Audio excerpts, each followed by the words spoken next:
Hello everyone. आज के session में हम लोग कंप्यूटर ग्राफिक्स का पूछा हुआ क्वेश्चन है 2019 इवेंट में। इसके जो भी ऑब्जेक्टिव क्वेश्चन है उसको डिटेल्स में डिस्कस करेंगे। क्वेश्चन नंबर 1 में दिया गया है, how many types of video compressions. Video compressions कितने टाइप्स के होते हैं तो हम लोग जानते हैं वीडियो कंप्रेशंस दो टाइप्स के होते हैं। एक तो आपका होता है लॉसी वीडियो कंप्रेशंस और दूसरा होता है लॉसलेस वीडियो कंप्रेशंस। तो यहाँ पे राइट आंसर ये हो जाएगा। लॉसी कंप्रेशंस में क्या होता है, इसमें जो है ना वीडियो क्वालिटी इमेज क्वालिटी घट जाता है, जबकि लॉसलेस नाम से पता चल रहा है इसमें लेस नहीं होने वाला है, कोई भी लेस नहीं होने वाला है, यानी कि कोई भी इमेज या वीडियो क्वालिटी नहीं घटने वाला है, इसलिए इसको नाम दिया गया है लॉसलेस। तो लॉसलेस में कोई भी क्वालिटी नहीं घटता है, जबकि लॉसी में क्वालिटी घट जाता है। क्वेश्चन नंबर सेकंड है, which image files are lossy format. यहाँ पे कहा जा रहा है कौन सा इमेज फाइल फॉर्मेट होता है जो लॉसी होता है। और लॉसी में हम लोग जानते हैं कि इसमें जो है ना इमेज क्वालिटी जो है ना घट जाता है। यहाँ पे GIF है, MPEG है, JPEG है और PNG है। तो यहाँ पे राइट आंसर सी हो जाएगा JPEG। इन सभी का फुल फॉर्म आपको याद होना चाहिए, जैसे कि PNG का फुल फॉर्म होता है portable network group, portable network group. उसके बाद है जेपीजी। जेपीजी का फुल फॉर्म आप जानते हैं, joint photographic expert group, joint photographic expert group.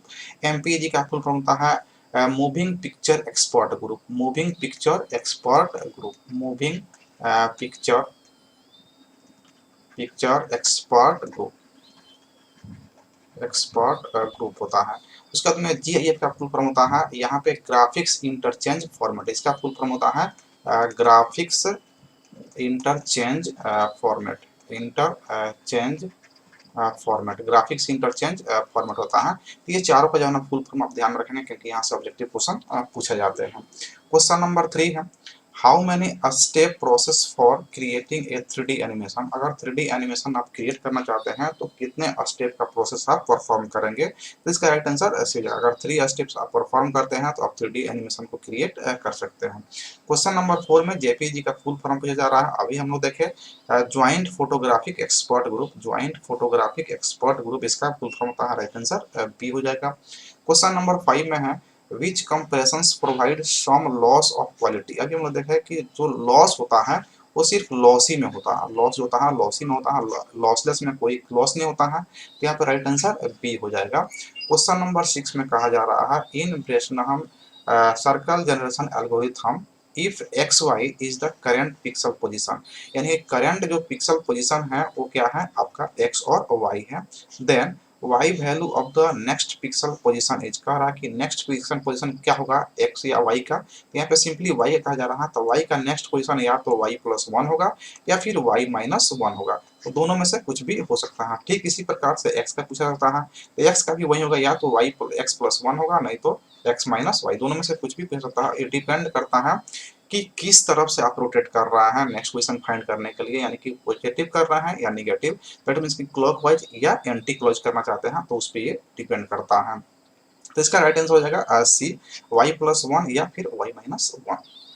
Question number 7 है, Bresenham algorithm seeks to select the optimum raster location that represent. ये कह रहा है कि ब्रेजनहम एल्गोरिथम में जो आप सेलेक्ट करते हैं ऑप्टिमम रास्टर लोकेशन, वो किसके लिए, स्ट्रेट लाइन के लिए, कर्व लाइन के लिए, पॉलीगॉन या फिर नॉन ऑफ दिस। तो हम जानते हैं ब्रेजनहम एल्गोरिथम जो है लाइन ड्राइंग एल्गोरिथम है, तो इसका राइट आंसर हो जाएगा straight line A. Next question है, क्वेश्चन नंबर 8 है, the DDA algorithm is a faster method. कहा है DDA एल्गोरिथम जो है ना फास्टर मेथड है for calculating pixel, pixel position को कैलकुलेट करने के लिए DDA जो है ना फास्टर है than direct use of equation y=mx+c। यानी कि एक आपके पास DDA एल्गोरिथम है जिससे कि पिक्सल पोजीशन आप फाइंड कर सकते हैं, कैलकुलेट कर सकते हैं। दूसरा है y=mx+c से भी आप फाइंड कर सकते हैं। तो कह रहा है कि DDA फास्टर क्यों है विथ रेस्पेक्ट टू y=mx+c, यानी कि डायरेक्ट लाइंस के रेस्पेक्ट में DDA फास्टर क्यों है। तो इसका मेन मोटो क्या होता है कि ये फ्लोटिंग पॉइंट को कंसीडर ही नहीं करता है, उसको जो है ना एलिमिनेट करता है। तो इसका राइट आंसर हो जाएगा यहाँ पे ऑप्शन ए में कहा जा रहा है, eliminates floating point addition, addition नहीं बल्कि it eliminates floating point multiplication. इसका राइट आंसर हो जाएगा it eliminates floating point multiplication. Question number 9 में है, फिल इन द ब्लैंक्स है, act as a anode in CRT, यानी कि सीआरटी ट्यूब जो होता है ना उसमें कौन जो है ना एनोड की तरह काम करता है, तो फास्फोरस कोटिंग जो होता है ना वो एनोड की तरह काम करता है। सीआरटी का फुल फॉर्म भी आप एक बार देख लेंगे, क्योंकि पूछा जा सकता है। नेक्स्ट क्वेश्चन नंबर 10 है, slope of the line joining the points 1, 2 and 3, 4, यानी कि यहाँ पे एक लाइन है जिसका कोऑर्डिनेट पॉइंट दिया हुआ है 1 और 2, और दूसरा पॉइंट जो है ना इसका दिया हुआ है 3 और 4। तो यहाँ पे कहा जा रहा है कि आप जो है ना इसका स्लोप फाइंड कर दिए। स्लोप का मतलब होता है हिंदी में आप देखेंगे तो ढाल, हम लोग पढ़े हुए हैं कोऑर्डिनेट ज्योमेट्री में।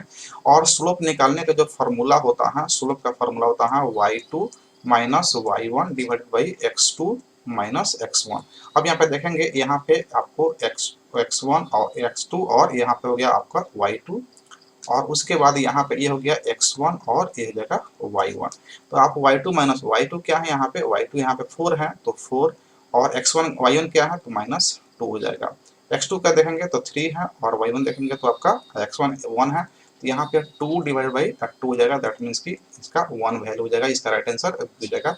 तो इस फॉर्मूले से जो है ना आप किसी भी लाइन का स्लोप फाइंड कर सकते हैं y2 minus y1 divide by x2 minus x1 से। क्वेश्चन नंबर 11 है, which device is use to grasp a virtual object, मतलब कौन सा डिवाइस है जो वर्चुअल ऑब्जेक्ट को ग्रैस्प कर लेता है।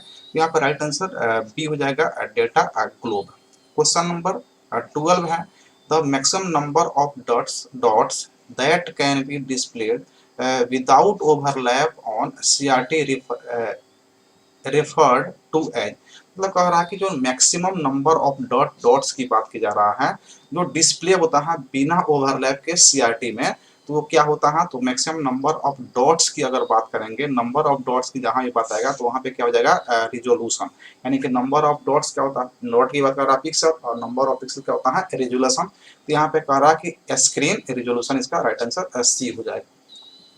क्वेश्चन नंबर 13 है, clipping algorithm are, clipping algorithm क्या होता है, तो क्लिपिंग एल्गोरिथम 2 और 3 डायमेंशनल, यानी कि 2 डायमेंशनल भी हो सकता है और 3 डायमेंशनल भी हो सकता है, तो इसका राइट आंसर ये हो जाएगा, दोनों हो सकता है, 2 डायमेंशनल भी और 3 डायमेंशनल भी हो सकता है। क्वेश्चन नंबर 15 में है, when projection line are perpendicular to the view plane then such type of projection is called, कह रहा है कि अगर प्रोजेक्शन लाइन जो है ना परपेंडिकुलर है व्यू प्लेन के, तो वो किस तरह का प्रोजेक्शन होगा। तो हम लोग देखे हैं कि जो ऑर्थोग्राफी प्रोजेक्शन होता है उसमें प्रोजेक्शन लाइन जो है ना परपेंडिकुलर होता है व्यू प्लेन के, इसका राइट आंसर हो जाएगा C. Question number 14, the viewing transformation is formed by, जो व्यूइंग ट्रांसफॉर्मेशन होता है वो कैसे फॉर्म होता है, क्या सिर्फ ट्रांसलेशन से तो नहीं, ट्रांसलेशन स्केलिंग से तो नहीं, ट्रांसलेशन स्केलिंग और नहीं, यहाँ पे होगा आपका ट्रांसलेशन स्केलिंग और रोटेशन। जब भी हम लोग ट्रांसफॉर्मेशन करते हैं व्यू में, व्यू प्लेन में, तो वहाँ पे 3 ऑपरेशन हम लोग परफॉर्म करते हैं, ट्रांसफॉर्मेशन करते हैं। एक होता है पहले ट्रांसलेशन, उसके बाद में स्केलिंग और फिर रोटेशन, यहाँ पे रिफ्लेक्शन नहीं हम लोग करते हैं, तो इसका राइट आंसर डी हो जाएगा। क्वेश्चन नंबर 17 है, minimum memory required for frame buffer when resolution is 800 into 800 and bit पर पिक्सल इज 8, कह रहा है कि आप फ्रेम बफर में जो आप पिक्सल को स्टोर करते हैं, जब भी पिक्सल को स्टोर करने की बात आती है तो पिक्सल कहाँ पे स्टोर होता है, तो फ्रेम बफर में स्टोर होता है। अब ये जो है ना पिक्सल स्टोर करता है, तो इसका अगर फ्रेम बफर का मिनिमम रिक्वायर्ड मेमोरी निकालना होगा तो वो कैसे निकालेंगे, और इस केस में अगर रिजोल्यूशन दिया हुआ है और बीट पर पिक्सल दिया हुआ है तो क्या वैल्यू होगा इसका। तो इसका एक फॉर्मूला होता है, उस फॉर्मूला को आप देख लेंगे तो आप जो है ना निकाल पाएंगे। यहाँ पे होता है कि मिनिमम मेमोरी रिक्वायर्ड जो होता है ना उसका फॉर्मूला होता है